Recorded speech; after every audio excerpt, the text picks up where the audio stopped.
On commence avec la politique, incitation à la violence, appel au sang, déclaration ambiguë à la MP. Ce ne sont pas les mots qui manquent pour réagir à la dernière déclaration des évêques catholiques du Congo. Faut-il encore que le sang coule en RDC? S'interrogent les hommes d'église qui s'inscrivent en faux contre toute transition politique en mettant en garde les participants au dialogue.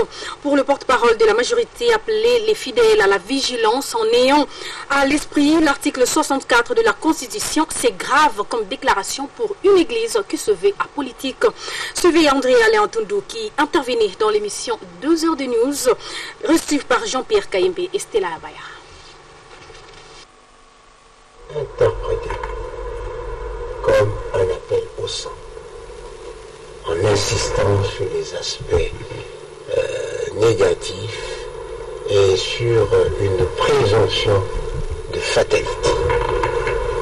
Je n'ai pas vu dans ce message le rappel aux vertus chrétiennes qui doivent marquer tout chrétien dans la vie de famille, dans la vie de travail, dans la vie de la communauté et dans la vie politique.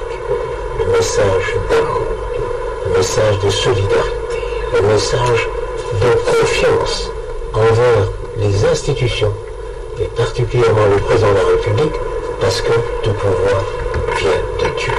Dans une alerte lancée par les évêques qui estiment que l'avenir heureux de la RDC réside dans le respect de la Constitution et dans la tenue des élections dans les délais constitutionnels, vous ne trouvez pas que c'est une ligne rouge qu'ils ont essayé de passer? Les participants au prochain dialogue, ligne n'est pas franchie. Est-il nécessaire d'épingler le respect de la Constitution comme si la Constitution était particulièrement en danger? Le respect de la Constitution est un préalable au dialogue. Et dialogue, vous y tenez quand même dur comme fer. Il faut y tenir. Il faut y tenir. Qu'est-ce que fonde votre foi, ambassadeur Atundou, alors qu'on a une tripartite, opposition, majorité à la dialogue, c'est que tous les problèmes électoraux ne sont pas d'ordre technique réservés à la CENI. Il faut lever un certain nombre de décisions politiques. Est-ce qu'il faut enrôler les nouveaux majors, oui ou non?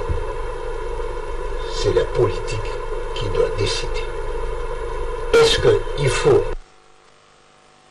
On va parler régie financière à présent. Les directeurs généraux des douanes et axes de l'Office congolais de contrôle et celui de migration se sont rendus compte de l'état d'avancement du projet de construction à Goma d'un bâtiment commun pour la gestion coordonnée des frontières, comme c'est déjà le cas à Bukavu dans le Sud Kivu. À l'unanimité, ils ont plaidé pour l'amélioration des conditions de travail à la petite et à la grande barrière.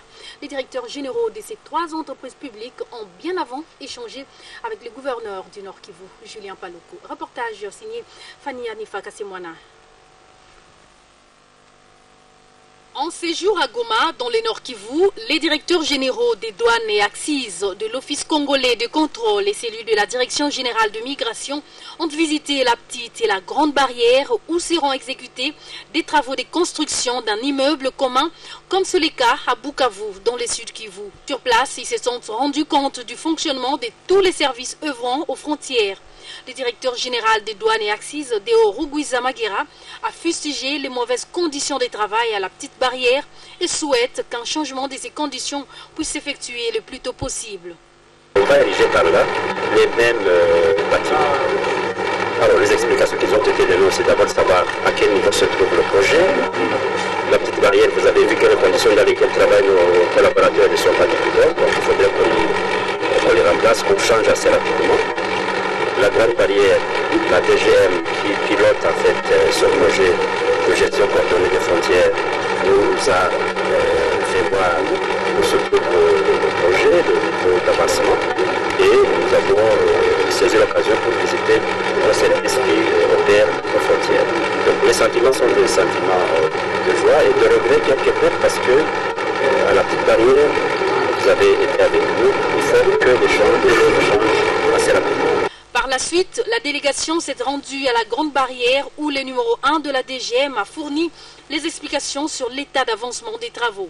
Juste après, les 3 directeurs généraux des douanes et accises de l'OCC et celui de la DGM ont visité les bureaux des différents services œuvrant aux frontières afin de se rendre compte des conditions de travail des agents et cadres de ces entreprises de l'État. Bien avant, les 3 directeurs généraux se sont entretenus avec le gouverneur du Nord Kivu, Julien Paluku. Ils ont formulé quelques doléances au chef de l'exécutif provincial pour qu'il soit leur interlocuteur auprès du gouvernement central dans la concrétisation du projet de construction d'un immeuble commun devant abriter tous les services œuvrant aux frontières.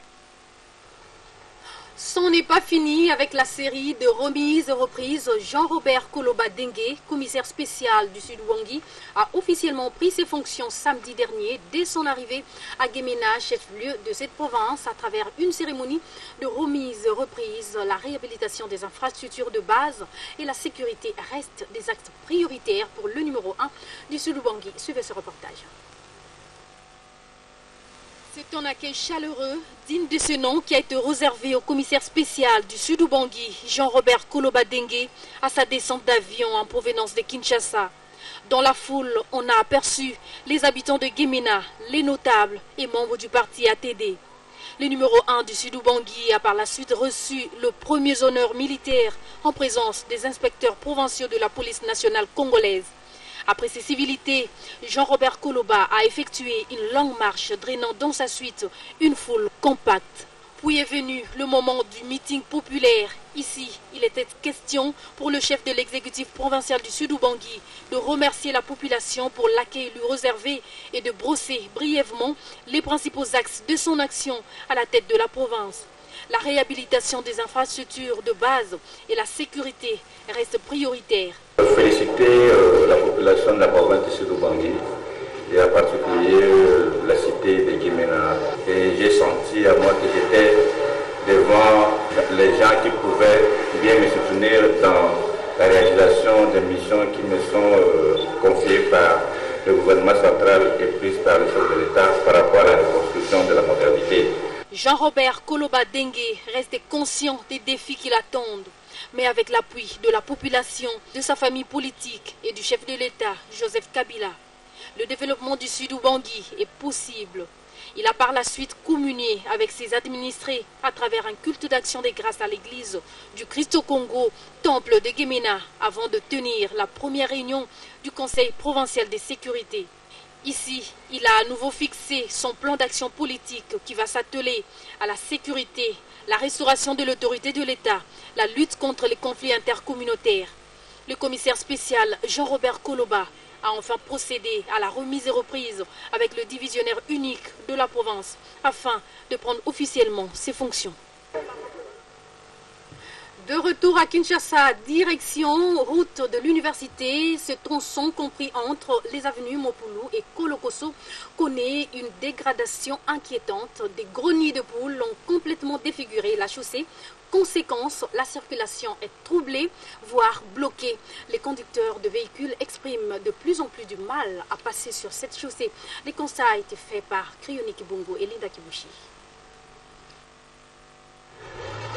Nous sommes sur la route de l'université dans son tronçon compris entre les avenues Mopulu et Kolokoso au centre de la commune d'Ngaba et celle de Makala.